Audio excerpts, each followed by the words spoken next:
Welcome to another riveting video. I'm Bugsicle, my pronouns are he, him, and today we're going to talk about physical health for artists. What to do to prevent pain, but also what to do if you're already in pain. All the things I'm going to talk about in this video are things that I have personally tried and know works. This video is also specifically aimed at people who draw. I think pretty much everything in this video will also apply to all kinds of artists. I need you to listen to me right now. You are not cursed to a life of pain just because you're an artist. At least not the physical kind. So, let's start with what you probably already know. Stretching.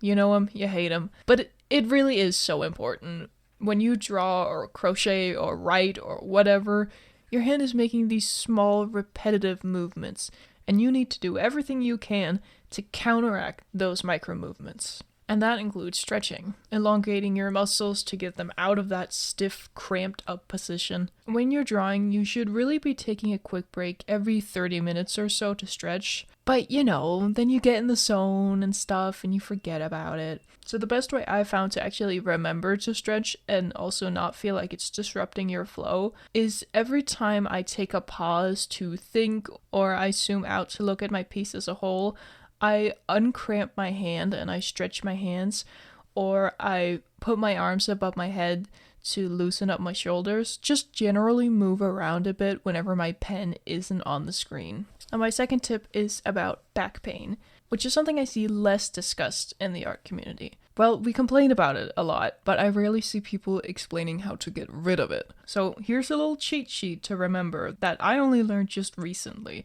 but has already saved me so much pain. If your upper back hurts, you need to be doing chest opening stretches. There are a bunch of different ones, but my personal favorite, I don't actually know what it's called, but it's the one where you clasp your hands behind your back and you pull your shoulders back and your hands away from your back. I find it really effective, but I also am able to do it just sitting down. And if your lower back hurts, you need to train your core. And that was the real fucking kicker for me. Because I noticed as soon as I started training my core, just how weak it is. Which is kind of a problem, because I kind of need that to hold up my entire body. But literally just 10 crunches twice a week fix that for me. Or alternatively, if lying down on the floor is a problem, you can just be sitting up and lean back. If you're weak like me, you'll only have to lean back ever so slightly. But just lean back until you feel your stomach flexing and engaging and holding you up. And then just hold that until your entire core is crying for mercy. And just do that twice a week. And personally, my pain was gone within the first week. So it's pretty effective. And last but not least, the main reason I made this video is to tell you that you need to strengthen your wrists. Having strong wrists is the number one thing that will keep your hands healthy and prevent pain. I spent the better half of a year in excruciating pain, getting to a point where I was unable to draw because of how bad it was. Now, I was lucky enough that my muscles turned out to be the problem, and I just needed to train them to make it go away. But I have heard far too many horror stories of artists with nerve damage or arthritis or other permanent conditions that I don't feel comfortable recommending this solution to people who are already in pain.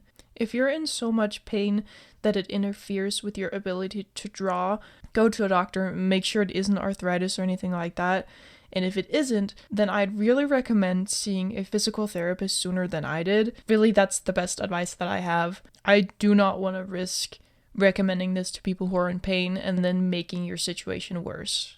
That is the last thing I would want. But if you're an artist who isn't in pain yet, and especially if you feel your hands and or your forearms get sore after drawing, these are the exercises I was told to do by my physical therapist. Get yourself some small weights, I think mine are 5 kilo. And while holding your weights, go through your wrist's full range of motion, both up and down and side to side. I personally do 10 repeats of both, but start at your level. My physical therapist recommended that I just started by doing these exercises once a week. Obviously, strength varies, and if you're not in pain yet, your hands are probably stronger than mine were, so you might be able to handle a bit more. When I reach the 10th repetition, my wrist and forearms are really sore, but the worst of it usually goes away within a minute of me stopping the exercise, but they're not hurting. And that's the important bit. Listen to your body and stop whenever it tells you to. Don't injure yourself by doing too much or lifting too heavy weights. It is not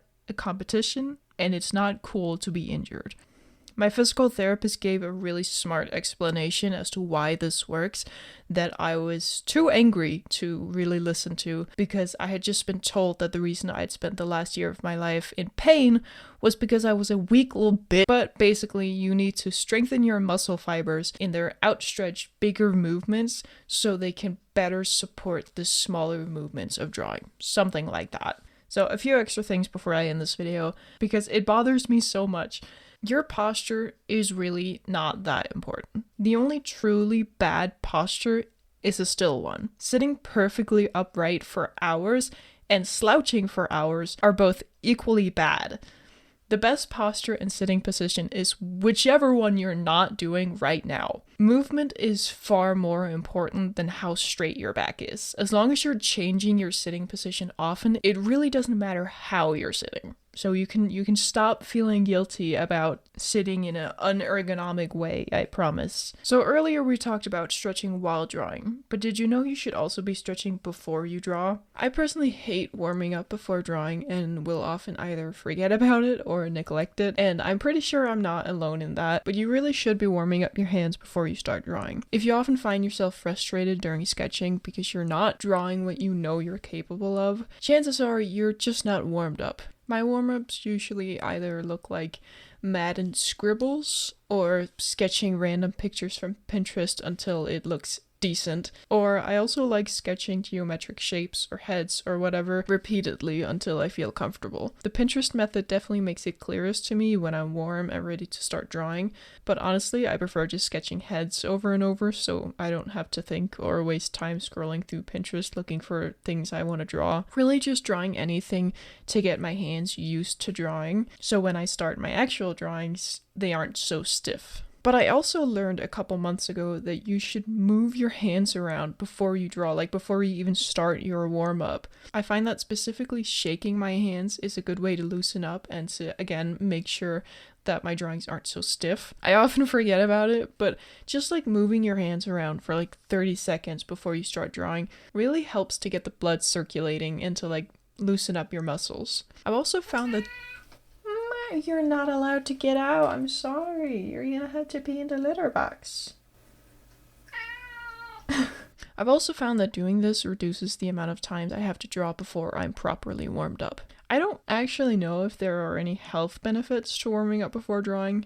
I can only imagine that just like with warming up before running, it helps to prevent injuries. But either way, it's gonna make drawing a lot less frustrating. But like most things in life, these are just guidelines. It's really up to you to figure out how you prefer to warm up and train and stuff like that. Whatever adjustments you need to make to fit your schedule or your disability or just to make it fun, that's all up to you. I don't care how you do it. I just care that you do it because I don't want you to be in pain. The world needs artists, even if it likes to pretend it doesn't. So to recap, number 1, you need to stretch your body. Your back, your shoulders, and your hands all need regular stretching, preferably multiple times a day, especially if you're someone who draws pretty much every day. Number 2, if you spend a lot of your day sitting down, you need to strengthen your core. Even if your back doesn't hurt yet, having a strong core is really going to help you in so many aspects of your life.